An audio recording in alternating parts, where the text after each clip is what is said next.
Hi and welcome back to Channel Zero X. I'm Mike Landon and this is Caroline. Hi, everybody. I don't know how everybody's feeling today, but I have to say I'm feeling quite down because I'll let you say about Ivan Ortega first, a brief thing that we'll look into more tomorrow before we Well, discuss. apparently there was a press screening for some privileged people, I guess, who got to see uh, maybe some behind the scenes footage, but also actual footage from the new film, from Which episode Ivan 9. went through on his channel this morning. Yeah, And we'll look at that more tomorrow because there's quite a bit of. yeah. It didn't sound that they lucked out that much because the response was pretty underwhelming, which I don't know. Doesn't seem to disappoint Disney either way. They just keep trucking along, I guess. They're not really interested in what the fans really think of their movies No, they're anymore. not. I mean, I'm normally a very up person, but today I'm self-medicating with a glass of wine and one of those kind of small cream fondant egg things. I don't know if you get those in the States, but we get them in the UK. They take you from 115 pounds to approximately the weight of a neutron star in 24 hours. Is that the plan? It Uh, wasn't the plan, yeah, but I've just been feeling plummeting further and further into depression, really. So sure. Well, it's inevitable. You had no choice in the matter because we've been strong armed by Disney into I this think reacting. Disney. I think. Well, maybe I could even charge my medical bills to Disney if it clogs up my arteries. Yeah, I You think it's know, an open and shut case. Any right-thinking jury the would level understand. of distress Yeah. and angst and disappointment that we're going through. So Anyway, on to in more serious things. So, in regards to Captain Marvel, we do have somebody who has responded in terms of how fans or so called internet trolls have harassed her and accused her of things such as being a feminist. I'm specifically talking about someone called the Lauren Chen on Twitter, who says, I'm being called a feminist, brainwashed, in the sellout for saying Captain Marvel was pretty good by people who haven't even seen it. If progressives attacked a liberal just for saying that the show Roseanne was entertaining, you guys would call them snowflakes.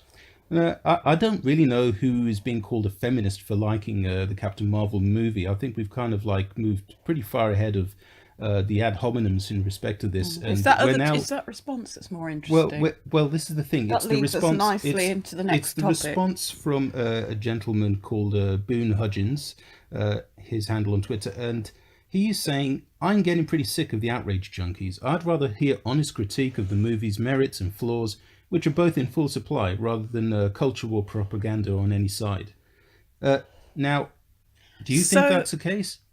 well, firstly, I think that actually there's going to be no honest critiques of films anymore, which is what we're basically going to cover off today. And secondly, I guess what it's saying is you can be as crap as you want, you can dunk on your customers as much as you want, Hmm. and as long as the film is criticised to be okay, Hmm.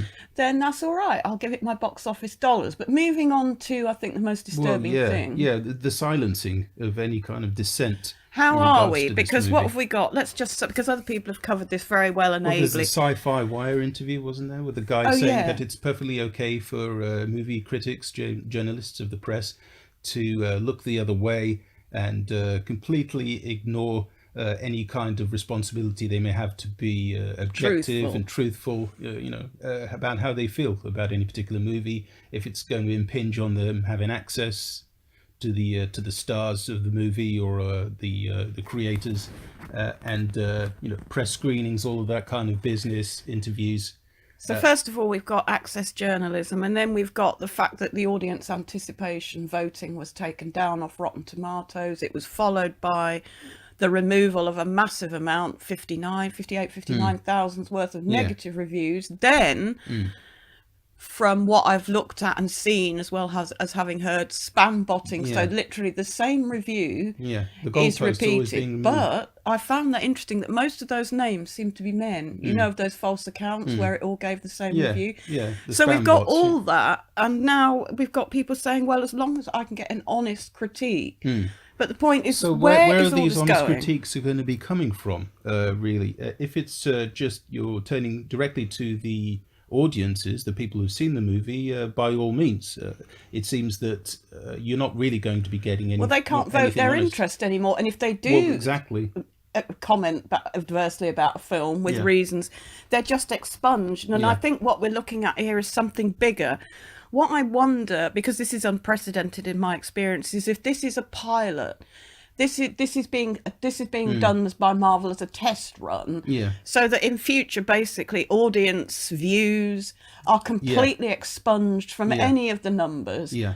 So they're flying It's blind a with the little box office, I think. Yeah. But although there will hopefully be a lot of other Yeah. channels that will They call want this to have out. some kind of like surgical precision of being able to manipulate any reaction to their movies, how their people respond to them, simply by eliminating anyone who questions. Well, we know where that goes. Yeah, and it seems George that, Orwell, I think, did the best job of anybody still in 1984 of illustrating where that's going. I guess it's because ultimately these movies, they're now more largely run. I think Kevin Feige, he was definitely an aficionado of Marvel characters, Stan Lee, Jack Kirby, and all of these legends. But the people who are largely call the shots now don't care so much about these. The bottom line for them has now become politically charged. But when you start using entertainment as propaganda tools, we all know who used that with great effect in the late 1930s as well, don't we, really? Well, almost going back that far, I think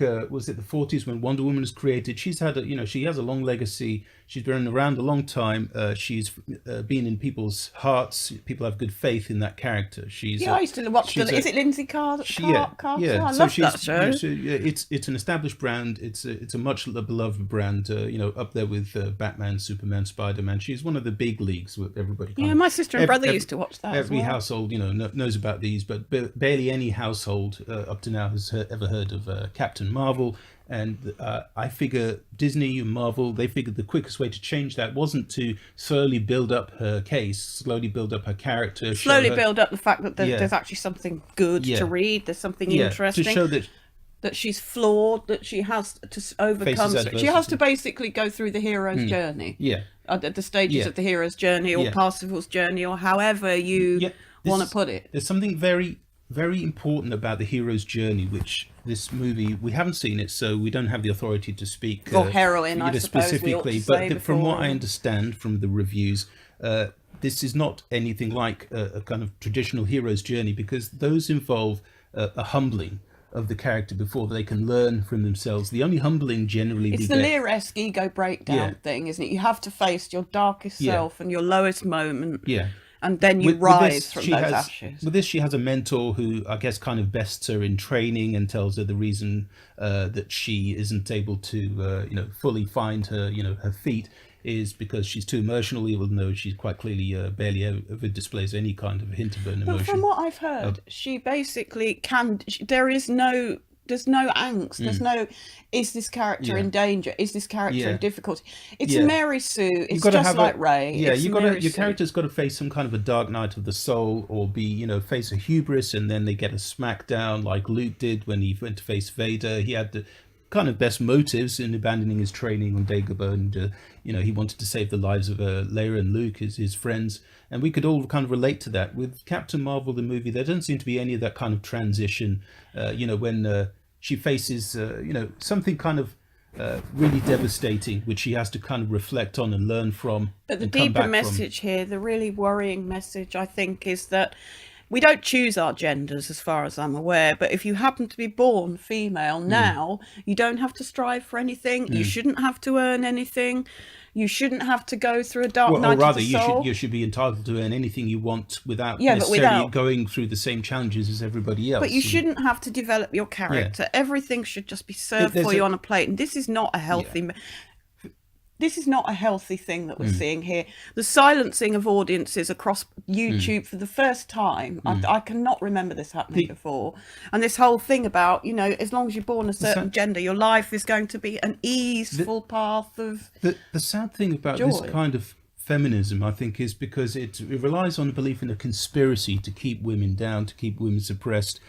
Which actually doesn't reflect the real world at all. A lot of people do think we have to acknowledge there is histories, and there is still oppression, but in general, dreadful things that go on. In but general, in the West, I think compared to other countries where they really are facing those things, the Yazidi come to mind as a typical example of the terrible things that when they went through. But as far as I'm aware, Captain Marvel isn't set in the Middle East, or is not set somewhere where these things can still be found, widely spread. Anyway, we just thought we'd share those thoughts with you on a Saturday night. Tomorrow we're going to look into more about the press conference and what was released, if anything, because we want to see if there's more to say about that.